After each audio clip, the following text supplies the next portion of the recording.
아담의 후예 이태준 1933년. 지금은 원산서 성진 청진으로 찾길이 들어닿았으니까 배편에 내왕하는 사람이 별로 없겠지만 그전 우리가 알기로도 차가 겨우 영흥까지밖에 못 통할 때에는 그 이북 사람들은 모두 수로로 다니는 수밖에 없었다. 청진에서 오는 사람이면 입신환 같은 직행선을 탔고 그 이남에서 오는 사람이면 온성환이니 진주환이니 하는 굽돌이 배들을 탔었다. 이 굽돌이 배는 항구마다 들르는 배입니다. 그래서 원산의 그 넓은 관거리를 쓸어 올라가고, 이 관거리는 관청이 모여있는 거리입니다. 그래서 원산의 그 넓은 관거리를 쓸어 올라가고 내려가고 하는 손님들은 모두가 배를 타러 가거나 배에서 내린 사람들이었었다. 배는 무시로 들어왔다. 저녁에도 뚜 새벽에도 뚜 소리가 났다.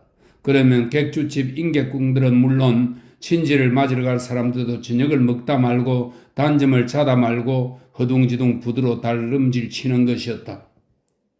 뚜 소리가 날 때마다 안녕감도 그 숨찬 턱을 덜컥거리며 부두로 다름질 치곤 했다. 어떤 때는 북어 낯가리 밑에서나, 이 북어 낯가리는 북어를 쌓은 더미를 말합니다. 북어 낯가리 밑에서나 배 회사 창고 기슭에서 자다 말고 어떤 때는 일본집 쓰레기통에서 무얼 주워 먹다 말고 그렇게 다름질 쳐서 가면 흔히 배는 아직 닷도 내리기 전이었다. 배가 부두에 매이면 또 큰 배가 되어 부두에 들어오지 못하고 종선이, 이 종선은 큰 배에 딸린 작은 배를 말합니다.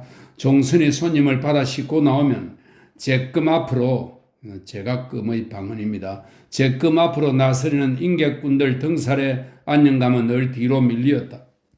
뒤에서 남의 덕너머로 상륙하는 사람이 여자인 때에는 허리 눈을 돋우는 듯 더 자주 끔뻑거리며 고개가 더 돌아가지 않는 데까지 눈을 주어 살펴보는 것이었다. 맨 나중 사람까지 다 내려 임객꾼들이 다시 지내놓은 손님들을 쫓아갈 때면 안녕감도 설렁설렁, 남 보기에는 설렁설렁이지만 자기는 숨이 가쁘도록 뛰어 손님들을 쫓아갔다. 배에서 먹다 남은 실과나 과자 부스러기를 들고 가는 손님이 있으면 그 옆을 따라가며 그거 나눠주오 하는 것이다. 무수게요? 그거 나눠주오. 어째서요? 내 먹겠으리. 많은 것이 아니면 흔히는 거추장스러워서도 잘 주고 간다. 그것을 받아 우물거리며 어시장 앞을 지나노라면 창고 앞에 늘어앉은 떡장수, 우동장수, 도야지고기장수 할멈들이 어느 것이고 하나는 을의 안녕감을 아는 체하였다. 이번 배에도 딸이 양이 왔소? 안녕감은 울듯한 낯으로 도래질을 하였다. 저놈의 영감 백고동 소리만 나면 눈이 뻘게 달아오지만 딸이 와야지. 요즘 자식들이 더구나 딸 자식이 무슨 애비 생각을 하겠게? 그렇지 않고 우리도 장사를 하오만 술 장사를 한다는 년이 제 좋으면 그만이지 무슨 애비 생각을 하겠소? 이것은 안녕감을 지내놓고 장수 할멈끼리 맞추고 받는 말이었다. 안녕감은 성이 안가는 아니었다.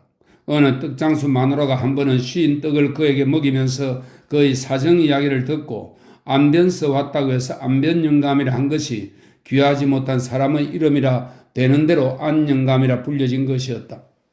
안영감은 동전이 2푼만 모여도 그 장수 할멈들에게 들고 와서 몇 번씩 되풀이하는 이야기거니와 본래 자기는 그리 적빈하지는 않아 글자도 배워서 이름자는 적는 터이며 의식도 3배 중위에 조밥이나마 굶고 헐벗지는 않고 살아노라 하였다. 단지 남과 같이 아들 자식을 두지 못해서 딸 하나 있는 것을 데릴 사위를 들였더니 그것도 자기 팔자 소관인지 딸이 사내를 따르지 않고 달아났다는 것이다. 달아난 지 며칠 뒤에 청진 쪽으로 가서 술 장사를 해서 돈을 모아가지고 아버님을 모시러 나오겠다는 편지가 한번 있기는 했으나 그 후 3, 4년이 지나도록 소식이 없고 의탁할 곳은 없어 떠날 때에는 그릇이라도 딸을 찾아 청진까지 가보려던 것이었노라고 한다. 그러나 원산까지 와서는 벌써 2여름이 되는 동안 그저 떠나보는 날이 없이 혹시 딸이 이 배에나 저 배에나 돌아오지는 않을까 하고 망망한 바다의 뱃소리만 기다리고 사는 것이라 한다. 사는 것이래야 남 보기엔 죽지 못해 사는 것이었다. 그러나 그도 자기 마음엔 그렇지는 않은 듯 누가 자기의 목숨을 멸시하면 그것처럼 분한 건 없어 하였다. 어떤 때 장수 마누라들이 먹을 것을 주워놓고 저희끼리 동정하는 말로 불쌍한 늙은이랑이 혹은 늙어서 고생하긴 젊어서 죽느니만 못하다니 하고 짓거리면 안녕가면 화가 버럭 치밀어 가만히 놓을 그릇도 댕그렁 소리가 나게 내어 던지었다. 그러면 마누라들이라고 가만히 있지 않았다. 앙이 저놈의 첨지 니게다 고르네오. 동전 한 푼에 5전짜리 한 그릇을 먹이거든 고마운 줄 모르고서리. 안녕가면 다시는 안 볼 것처럼 드러내 뺀다. 그러다가도 배가 고파 어찌할 수 없을 땐 어느 재수댁들이나 찾아오듯 다시 그 할멈들의 함지 앞으로 어슬렁어슬렁 나타났고 또 할멈들도 저놈의 첨지, 공을 모르는 첨지, 빌어먹어 싼 첨지 하고 욕을 퍼붓다가도 마숫거리만 아니면 우동 그릇, 인절미 몇 개를 김치국에서 먹이곤 했다. 그 중에서도 떡장수 할멈이 몇 해 전에 소장사를 나가 죽은 자기 영감 생각을 하고 늘 고맙게 굴었고 또 도야지고기 장수 할멈은 아들에게 쏜 편지 피봉을 내어 보이고 안영감이 자기 아들의 이름과 사는 데를 알아맞히니까 그를 아는 사람이라 하여 가끔 도야지 족과 순대점으로 우대하였다. 안영감은 비나 몹시 쏟아지어 이 장수 할멈들이 하나도 나와 있지 않는 날이면 그날이 그야말로 사는가 싶지 못한 쓸쓸한 날이었다. 빗물 뛰는 창고 처마 밑에 홀로 쭈그리고 앉아 운무 속의 아득한 바다만 내어다 볼 때는 종일 눈물이 멎지 않았다. 더구나 저녁 때 두부장수들이 삐삐 하고 지나가는 나팔 소리를 들을 때면 몸부림을 치고 싶게 의탁할 곳이 없는 것이 서러웠다. 그러나 그런 날이라도 미리 주워두었던 담배 깐부기만 넉넉하면 한결 그것이 벗이 되었다. 날이 들면 안영감은 청천백일을 자기 혼자 보는 듯 싶었다. 불이 났게 관다리 위로 올라와서, 관다리는 관거리에 있는 다리입니다. 관다리 위로 올라와서 대여섯 객주집 부엌만 거쳐 나오면 하루쯤 굶었던 배는 이내 숨이 가쁘리만치 불러 올랐다. 배만 불러 오르면 기선 소리가 날 때까지는 딸의 생각도 그리 아쉬운 것은 아니었다. 어떤 때는 혹시 네 집 부엌에서 고기 국물이나 얻어마시고 나서면서는 흐릿하게나마 딸에게 얹혀 살면 이런 부잣집처럼 고깃국이야 먹여주려고 하는 생각. 무따래기는 어중이를 이야기합니다. 무따래기 먹던 턱찌꺼기나마, 턱찌꺼기는 먹다 남은 음식입니다. 무따래기 먹던 턱찌꺼기나마 남의 집 음식이니까 맛이 있지 하는 생각이 좀처럼 그를 비관하게는 하지 않았다. 또 원산은 자기 고향 안변 따위에 대이면 비길 수 없이 넓고 장한 곳이었다. 밤낮 돌아다녀도 구경거리가 끊이지 않았다. 무슨 광고가 돌면 그것도 다리가 아프도록 쫓아다녀보고 싸움이 나면 싸움 구경, 불이 나면 불 구경. 누가 오래 있다고 찾을 사람도 없고 내 집이나 내 사람이 있는 것도 아니니 불이 난들 싸움이 난들 무서울 것이 없이 그저 구경거리였다. 이런 구경이 없을 땐 정거장으로 가서 담배 깐부기를 주워 모으는 맛도 좋고 그렇지 않으면 해변으로 나가 남들이 고기 잡는 것, 깨 잡는 것을 구경하는 것도 한가한 소일거리였다. 어떤 때는 철로길로도 오리씩 심리씩 다니었다. 혹 그새 배가 들어오지는 않을까 하고 걱정하면서도 뜨거운 철로길을 가는 줄 모르게 심리식은 가곤 하였다. 그것은 차에서 내어버린 차 주전자나 사이다병, 삐루병 같은 것을 줍는 재미였다. 사이다병이나 삐루병은 엿장수가 받았고 차 주전사 같은 것은 모양만 예쁘면 간장 주전자로 써놓으라고 장수 할멈들이 받아주었다. 안녕가면 자기가 주운 것을 모조리 내어놓지는 않았다. 그 중에 제일 예쁘게 생긴 차 주전자 하나와 사기 뚜껑이 달린 정종병 하나는 늘 꽁무니에 차고 다녔다. 장수 할멈들이 그거 뭘 하려고 하고 물으면 씩 웃으며 딸 주려고 하였다. 안녕가면 구경 중에 말광대 구경과 말광대는 말을 타고 제주 부리는 광대입니다. 말광대 구경과 낚시질 구경을 제일 즐겼다. 말광대가 오면 일주일이면 일주일, 2주일이면 2주일 동안 밥만 얻어먹으면 밤낮을 그 앞에 가서 살았다. 곡조를 알 리 없구만 또 무엇에서 나는 소리인지 알 리 없구만 처량한 듯한 그 음악이 듣기 좋고 밖에 섰는 사람들을 홀리느라고 이따금 한 번씩 휘장을 열어 보일 때 순간순간이나마 공 구경을 하는 재미가 좋았다. 공짜 구경을 말합니다. 공 구경을 하는 재미가 좋았다. 그러다가 말광대가 훌쩍 떠나가면 안녕감은 눈물이 날 듯 자기도 그들과 한패로 다니다가 저만 떨어진 것처럼 섭섭하게 한이 없었다. 그러나 말광대는 어쩌다 한때 있는 것, 낚시질은 봄부터 가을까지 언제든지 있는 것이었다. 어떤 때는 자기 자신이 낚시질이나 나오는 것처럼 여러 집상에서 긁어모은 고추장을 그 딸 준다는 차 주전자에 넣어가지고 흰밥과 팥밥 덩이를 한 대 신문지에 싹 끼고 해변으로 어슬렁거리고 나왔다. 낚시꾼들은 일본 사람이 많았다. 왜 그런지 일본 사람 곁에 앉아 구경하기에는 마음이 턱 놓이지가 않아 조선 사람 곁으로 간다. 조선 사람은 어른이 적고 늘 아이들이었다. 아이들은 어른보다 짐작이 서툴러 낚시를 적당한 기회에 채이지 못하기 때문에 빈낚시가 자주 나왔다. 보기가 딱하면 안녕감은 자기 자식이나 나무라듯 소리를 질렀다. 어째 저런 때 채지 않느냐? 고기가 늘어잡겠다. 이런 소리가 두 번 급해지면 아이들은 안녕감을 흘겨보았다. 나중엔 안녕감이 일어서지 않으면 아이들이 다른 데로 낚시터를 옮겼다. 안녕감은 남이 헛낚시를 채일 때마다 낚시질을 자기가 한번 해봤으면 싶었다. 자기가 하면 한 번도 헛낚시가 없이 번번이 고기가 나올 것 같았다. 그래 이 크지 않은 욕망을 이루어버리던 것이 그만 어떤 일본 사람 가게 앞에서 낚싯대 도적으로 붙들린 것이었다.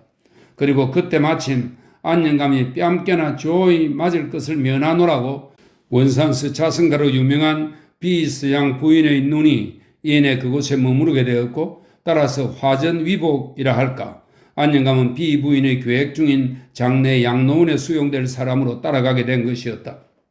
비부인집 과수원 옆에 임시로 지어놓은 단칸 함석 집안에는 안녕감보다 먼저 들어있는 두 늙은이가 있었다. 하나는 안녕감보다 7년이나 위인 해수병쟁이요. 하나는 나이는 50밖에 안 되었어도 청맹관이었다. 안녕감은 처음 비부인을 따라 나설 때에는 이제야 팔자를 고치나 보다 했으나 이 두 동료를 발견할 때 이내 정이 떨어졌다. 더구나 여러 가지 규칙이 있었다. 몇 시에 자고 몇 시에 일어날 것, 빵과 떡을 차례로 소재할 것, 이를 닦을 것, 옷에 이를 잡을 것, 비부인을 따라 예배당에 갔다 오는 외에는 일체 외출을 못할 것, 담배와 술을 먹지 못할 것, 시루가 나무와 꽃나무에 손을 대지 못할 것, 동료 간에 서로 동정하고 더욱 눈먼 사람은 도와만 줄 것, 틈틈이 성경책을 볼 것 등 정신이 얼떨떨하리만치 기억해야 될 일이 많았다. 안녕감은 이내 이 규칙을 범하였다. 낮에는 청맹관이 영감과 반찬 그릇을 손으로 더듬는다고 소리를 지르며 싸웠고 밤에는 해수병쟁이 영감들어 밤새도록 기침을 당나귀처럼 하니 옆에서 언제 자고 언제 제 시간에 일어나느냐고 목침을 던지며 싸웠다.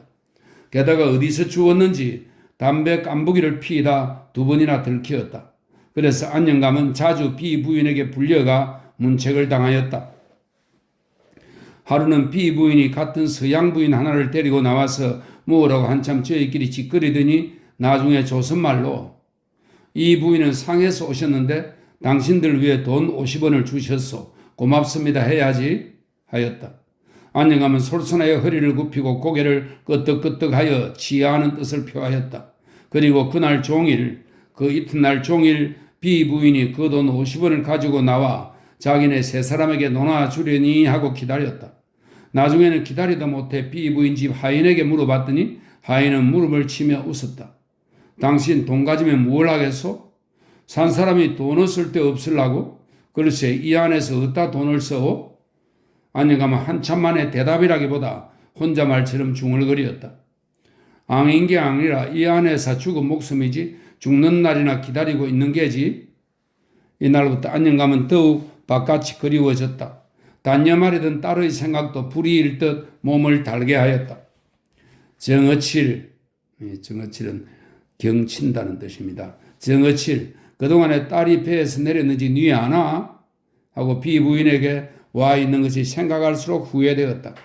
더구나 조석으로 차넘는 밥상을 마주 앉을 때마다 밥값이나 내고 먹는 것처럼 찌르게 투정이 나서, 이 찌르게는 반찬의 방언입니다. 질게 투정이 나서 자기도 이래가지고는 못 견디겠다는 각오를 했다. 남의 신세로 얻어먹고 살 바엔 마음대로 이런 것 저런 것 골고루나 얻어먹어 봐야지. 또 사람이란 게 문견이 넓어야 쓰는 것인데 이 속에서야 무엇을 보고 들을 수가 있나 원? 하고 다시금 한탄하였다. 그 중에도 담배 피우고 싶은 것을 참을 때는 흰 머리털이 한 오리씩 이마주름이 한 금씩 너는 것처럼 속이 조이었다. 그러나 어서 바깥 세상에 나가 그 어떤 객주집에 가면 흔히 얻어먹어보던 대합 넣고 끓인 미역국과 그 어시장 앞에 늘어앉은 사람 좋은 할멈들에게 가서 인절미에 우동에 순대점을 얻어먹기만 하면 여기와 늙은 것쯤은 곧 회복될 것만 같았다. 어느 날 저녁 비부인 집에 온 지 이럭저럭 달포가 지나 어느덧 가을 기운이 소설한 달밤이었다. 안녕가면 자리에 누웠다가 문득 바람결에 흘러오는 무슨 음악 소리에 귀를 목침해서 들었다. 귀를 밝히니 옆의 사람들의 코고는 소리에 목침을 집어내 던지고 밖으로 나왔다. 나와보니 불박은 거리에서 멀리 흘러오는 처량한 듯한 그 음악 소리는 언젠가 한때 귀에 배웠던 말광대 노는 소리가 틀리지 않았다. 안녕가면 저도 모르게 어깨가 으쓱하였다. 저기를 못 나가? 채, 나갔다 다시 앙이 오면 그 말이지. 누구를 어떨 테야? 안녕가면 한참 서서 망설이다가 우수수 하는 바람 소리에 사과나무 편을 돌아다 보았다. 사과 생각이 났다. 사과를 따지 마라. 떨어진 것도 손어 대지 마라. 채.